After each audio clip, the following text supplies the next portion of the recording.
गांव की एक माँ कई दिनों बाद अपने बेटे के आने की खबर सुनकर बहुत खुश थी। देर रात को ही बेटा घर आ चुका था। एल आज उसकी सुबह बहुत अलग थी। सुबह से ही वह जल्दी जल्दी सारे काम निपटाने लगी। सबसे पहले उसने बर्तन धोए, फिर कपड़े धो दिए, उनको धूप में लगा दिया।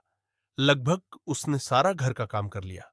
फिर सब्जी काटी, फिर खाना बनाया, वो भी सारा उसी की पसंद का। बेटे की पसंद की रोटियां सेकी। उसके मन में बस एक ही खुशी थी, आज पूरा दिन बेटे से खूब बातें करूंगी। जब तक बेटा जागता उसने सारे काम कर लिए थे।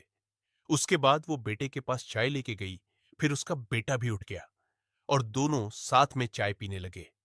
उसके बाद मां ने आंगन में अपने बेटे को उसकी पसंद का खाना खिलाया। बेटा घर आया। मां की आंखें चमक उठी थी, लेकिन बेटा खाना खाते ही फोन में लग गया। मां प्यार से बोली, बेटा, दो बातें तो कर ले, इतने दिनों बाद आया है। बेटे ने बिना नजर उठाए कहा, हाँ मां, बस 1 मिनट। वो 1 मिनट घंटों में बदल गया। मां चुपचाप बैठी उसे देखती रही। फिर पुराने बक्से से बेटे का बचपन का खिलौना निकाला, उसे हाथ में लेकर मुस्कुराई और आंखें भर आईं। सोचने लगी, जो बच्चा कभी मेरी उंगली पकड़कर चलता था, आज उसके पास मेरी बातों के लिए वक्त नहीं। कुछ देर बाद मां की तबीयत बिगड़ गई। तेज खांसी आई, चक्कर आ गया। बेटा घबरा कर दौड़ा।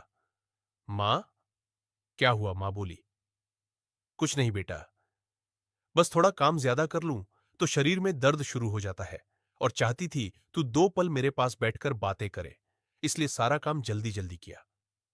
ये सुनकर बेटे को अपनी गलती समझ आई।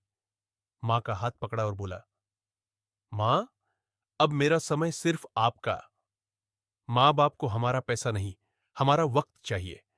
आजकल हम अपने फोन में इतने खो जाते हैं कि मां बाप को समय देना भूल जाते हैं, पर उनके लिए हम ही सब कुछ है।